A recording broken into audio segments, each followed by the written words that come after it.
You ever notice how some stories aren't told outright? They're whispered, passed from one trembling voice to another, as if saying them too loud might bring them to life. These aren't the tales you hear at a campfire. These are the ones people swear are true. The ones that cling to places you thought were safe. Tonight, we aren't just recounting stories. We're walking into them. 3 places, 3 lives, 3 moments when the world became something else entirely. And when it was over, no one was ever the same. First, a quiet neighborhood where a faceless figure stares through windows and tragedy always follows. Then, a locked dorm room with a bloody past, where every whisper feels like it's meant for you. And finally, a ghostly hitchhiker on a road you've probably driven before, someone you should never stop for. But what if you already have? These aren't just stories, they're warnings, because the last thing you want is to find yourself living one of them. Stay with me, because by the end of tonight, you may never look at your world the same way again. Which of these stories will keep you up tonight? Tell me in the comments below. Now, let's begin. Story 1. The Faceless Woman of Elm Street. Elm Street looks like any other neighborhood, quiet, predictable, safe. But talk to the locals and their faces shift. Their voices drop. They'll tell you about the figure that appears at night, the one you pray never looks in your window. She doesn't walk the streets or knock on doors. She stands outside your window, motionless, watching. If you're unlucky enough to see her, there's something you'll never forget. Her face, or rather, the lack of one. No eyes to meet yours, no mouth to scream, just smooth, blank skin. And the moment you see her, you know something bad is coming.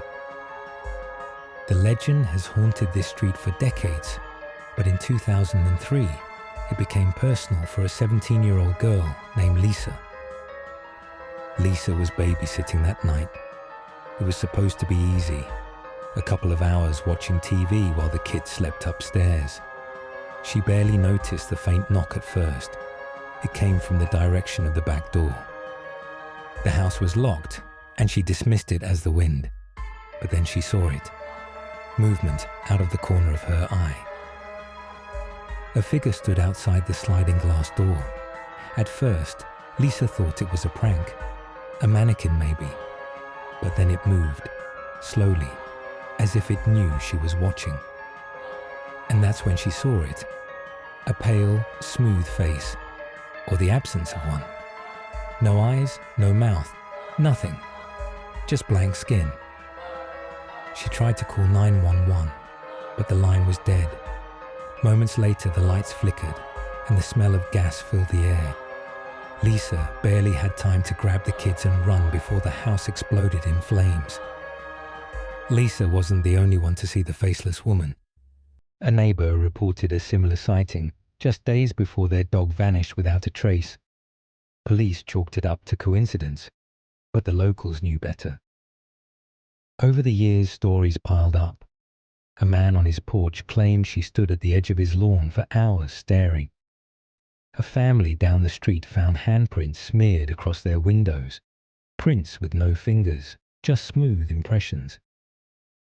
Years later, Lisa returned to Elm Street. The house had been rebuilt, but the memories remained. Digging through town records, she uncovered a disturbing connection. In 1910, the land was home to a reclusive woman named Margaret Haynes.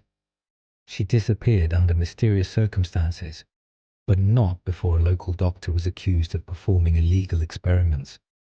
Rumors spread that he removed her face in a twisted attempt to preserve her beauty.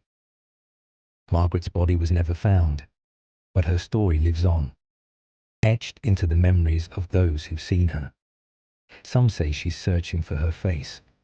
Others believe she's a warning of something far worse. What do you think the faceless woman wants? Is she trapped between worlds? Or is she here to remind us of the secrets we bury? Let me know your thoughts in the comments below. And remember, if you ever see her, don't look too long. Story 2. The Haunted Dorm Room. Every campus has its ghost stories. At this university, it wasn't just a story. It was a room. Room 213. A place where whispers weren't just rumors, and the shadows seemed to move when no one was looking. For years, the room had been locked. Officially, it was due to structural issues, but students whispered about what really happened. About the young woman who was found dead there in 1997, her face frozen in terror. The police ruled it a suicide, but her friends claimed she'd been terrified of something lurking in the room, something no one else could see. That fall, Sarah, a freshman, was assigned to room 213. She didn't believe in ghosts or haunted rooms. To her, it was just another dorm, a small, unremarkable space with a bed, a desk, and a view of the campus courtyard. For the first week, everything was fine. She laughed off the stories her hallmates told her about flickering lights and strange noises. But then, small things started happening. It began with little things. A light that flickered even after the bulb was replaced. A tapping sound at night that seemed to come from the walls. She told herself it was just an old building, nothing more. But then came the whispers. Soft at first, like the wind through a crack in the window.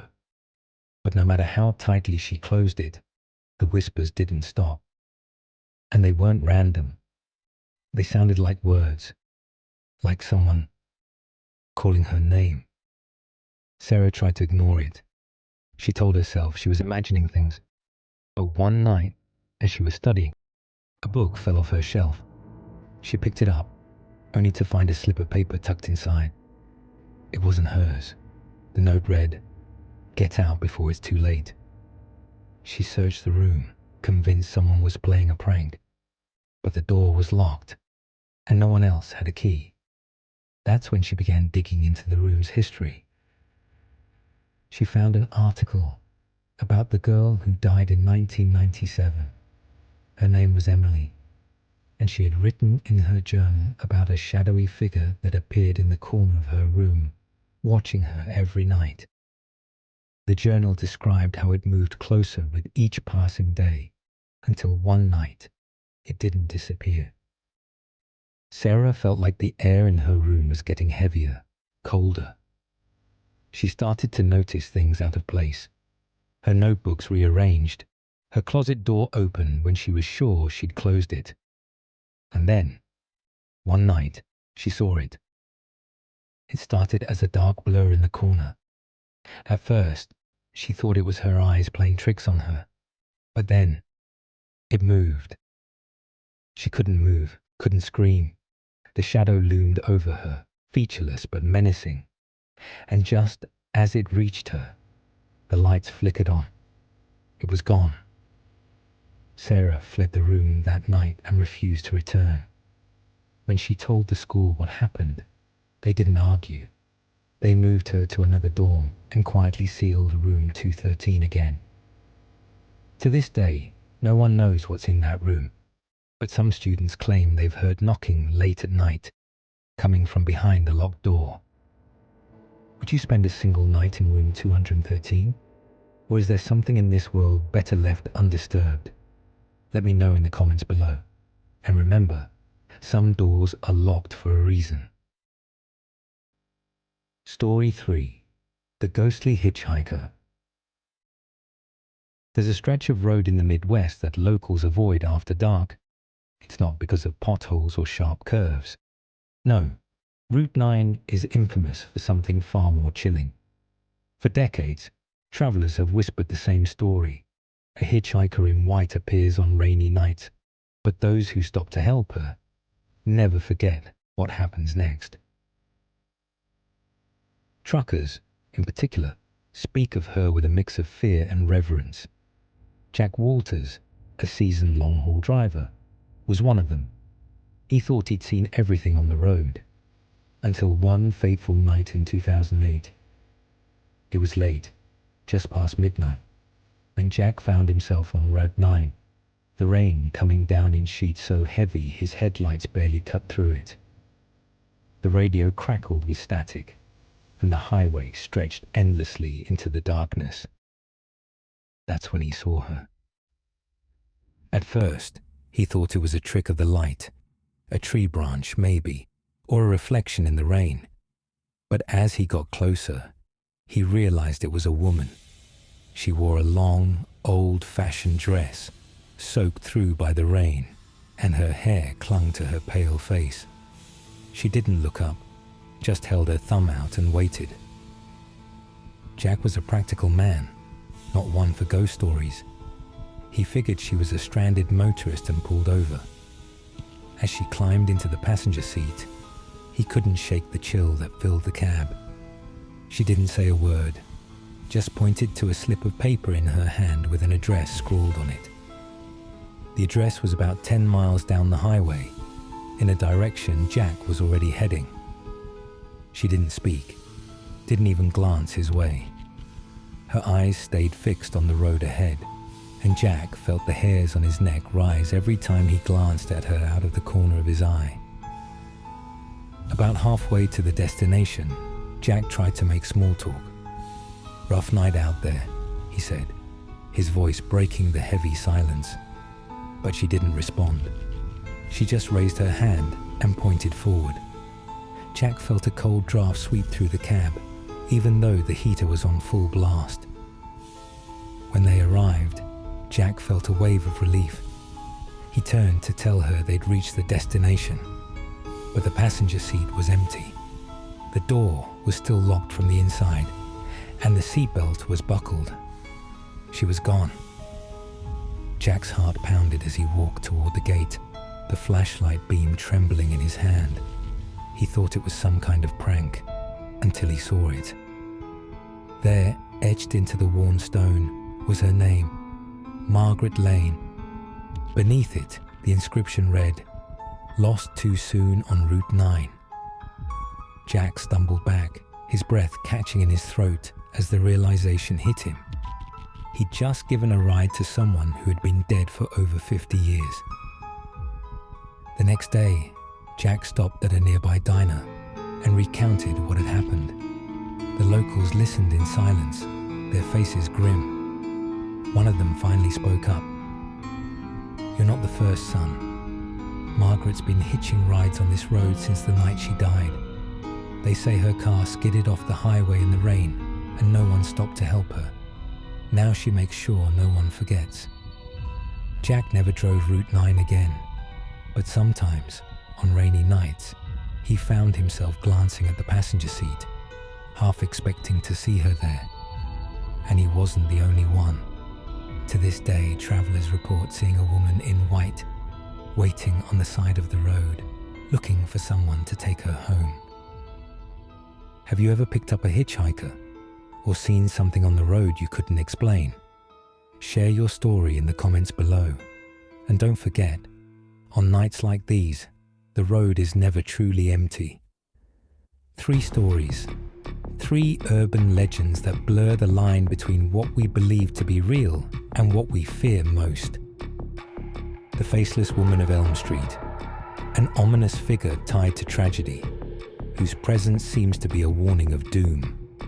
Was she a restless spirit, or something darker that defies explanation? The Haunted Dorm Room, a space where fear became tangible, and shadows carried stories too painful to speak aloud. Was it a product of unresolved trauma, or a force that preyed on the living? And the Ghostly Hitchhiker, a soul forever tethered to the road, seeking solace in a journey that never ends. How many more will offer her a ride, only to uncover her tragic truth? These legends endure not because we understand them, but because they tap into something deeper, a universal fear of the unknown. They remind us that some mysteries are meant to remain unsolved, lurking in the shadows of our everyday lives. If these stories kept you on the edge of your seat, imagine what's waiting for you in the shadows of the next video. Don't forget to hit that like button and subscribe. It helps us bring you more chilling tales every week. And remember to turn on notifications, because you don't want to miss what's coming next. Next time, we'll explore the darkest unsolved mysteries from around the world. Cases so strange, they'll leave you questioning everything. But for now, as you turn off the lights and settle in for the night, just remember, the things that scare us most are often closer than we think.